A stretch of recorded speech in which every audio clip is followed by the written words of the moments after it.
if you had to distill all of this stuff down, you guys have some large scale program.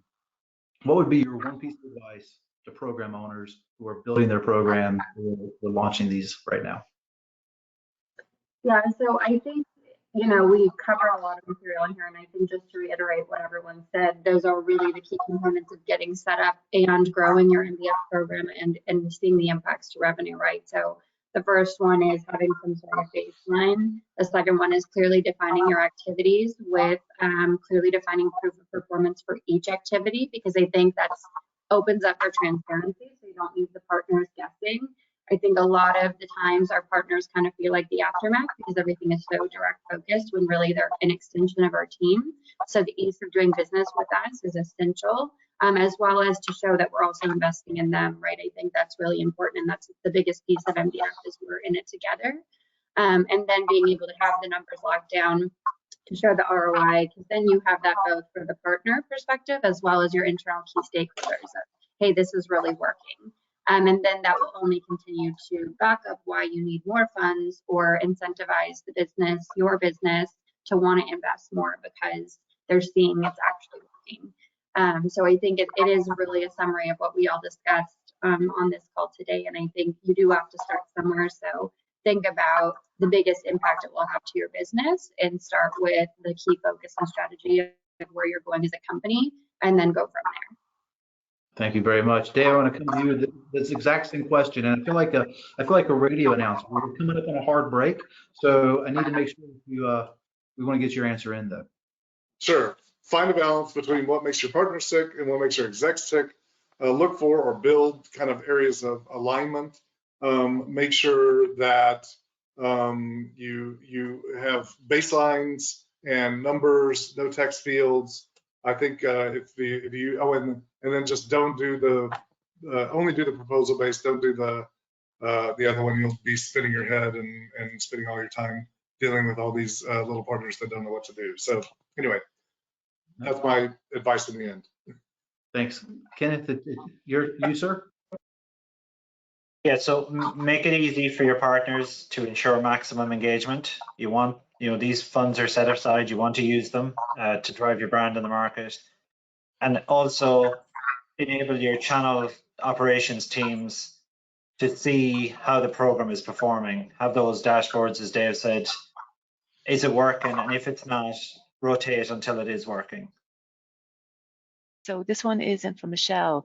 What is the most common form of MDF reimbursement to partners? For example, credit memo to their account, direct payments, etc. What would you go with?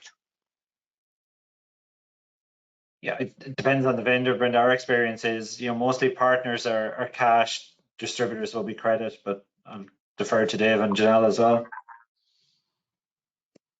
I've done it both ways. The credit memo is nice because finance likes it. It's easier to administer, and it keeps the money in your revenue stream.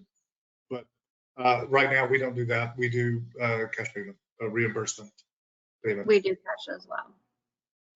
Okay, clear winner there. So next up then is, I would like to ask the panel if they run programs with third parties to generate leads, they then feed back to some selected partners using the MDF funds. So we do have programs where we can work with marketing agency services. I believe that's what the question is around. And the partner pretty much collaborates with the agency and runs different marketing programs. And then based on that activity type, we reimburse. So for us, yes, we work with third-party vendors such as marketing agencies, especially going back to kind of what Dave said with smaller companies that don't necessarily have the people to help. We encourage them to work with different agencies to try to build the momentum that they need to grow to the next level in our program or expand their reach. So we very much do reimburse with marketing agency services, but again, proof of performance. Okay, great. Next question. I would say, yeah, sorry, Brenda, to interrupt. Yeah, that's kind of like you can have a marketplace of activities. So when you pick a certain activity, you can bounce the partner out to a suite of ways to spend that money, like a lead gen campaign, but they must use a certain agency to do that lead gen. And that's really you know, a good way to do it for the vendor, because it's not peanut butter spread and stuff. You know that agency is good at doing the lead gens, and they'll do it for many, many partners. Okay, next question then, and I'm sure a lot of people have this one. How do you justify an MDF program for partners when finance are saying no? Yeah, I would say use the lead gen example is probably the simplest one. So you want to generate leads. Partners are not necessarily good at that, and you can create those campaigns for them. Because you got to create that awareness in the market. So for yourself, your own direct teams are not going to do that. Your channel teams are not going to do it. So you want to do it for your partners and give them funding to do that. And then to show the ROI on that. So if you say, I'm going to spend $2,000 on a lead gen campaign, and you can show that it generates, 100 leads, 20 of those turn into deal registrations, 2 turn into opportunities, and 1 closes for, I'll just use a simple example, 10K, that's a 5x ROI. That's a simple example of how to justify MDF spend. I would take it a step further, if I can just add in on that. I think one really positive thing is to look at your current marketing budget and your MQLs and how they're doing, and then just say, basically, my partners can double, triple this, depending on how many partners you have in your partner programs. And again, like, reiterate they're an extension. So like, we're limited in what we can do internally, and this allows us to extend our reach so far. I mean, you can use the numbers that you currently have from an MQL status internally to then kind of put the story in front of them of how much that can expand. I think we should share the poll results. And of course, for everyone who is registered in here, we'll be sharing this out as well in our ebook format. So thanks, Judy. Yeah, so first one, we were just asking, do you currently run an MDF program? So a whopping 69% said yes, 2% said no, and 29% said that they're currently looking at evaluating the need for one. So hopefully, yeah, what we covered today will help you in that decision. So no real surprises there. We'll go to the next one there now quickly. So here we're asking, for those of you offering MDF programs, do you offer proposal-based, accrual, both, or if it was something else? So yeah, a whopping 66% went with proposal. Any comments on that from the team? No, it's kind of what I'd expect at this stage, but 2 years ago it definitely was not like this. It was almost the inverse. So I think the majority of the market has moved to this model, which is so it should. Okay, thanks, Kenneth. Next up, then, we were asking, does your MDF program align with your company goals? So 31% were yes, absolutely. Congratulations to those. 64% then yes, but tracking and validation is a challenge. And 6% said kind of. Any thoughts there from anyone? Good news. Yeah, no, it's good. It's just, yeah, it kind of is. I know there's a big bucket there in the second one, the validation, but that does come back to, does the checking, does the activity align to my company's strategy, and does the proofs of performance align? And if you do those 2 things, you can definitely move into the yes, absolutely, with a little bit of, bit of work at the front end. Yeah. Okay, thank you. So next up then, we were asking, can you measure and report on the program ROI? So 46% said yes, but it's a little bit of a struggle. 30% said no, but they need to start justifying it. And 24% said yes.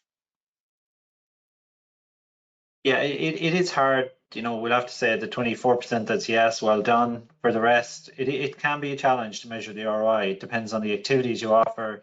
And Dave done a really good job on explaining in his last question. If you don't have numbers, you can't measure text. It's very hard, and especially if you scale up and you have, hundreds or thousands of partners that you're giving MDF to, or distributors. Unless you have a way that's, tangible, that says I either did achieve something or I didn't, or I had to generate 100 leads and I only generated 90. You can't say I done an event and it was massive success. What does that mean? So yeah, that's why it comes back to, if you can automate how you do this, you've got some prayer of measuring ROI. Numbers, pull downs, anything that just has a definite measurement. Yeah, it's apples to apples then, right? So yeah. So here we were looking at participation. So what is it? 46% had less than 25% of partners taking part. That seems quite low.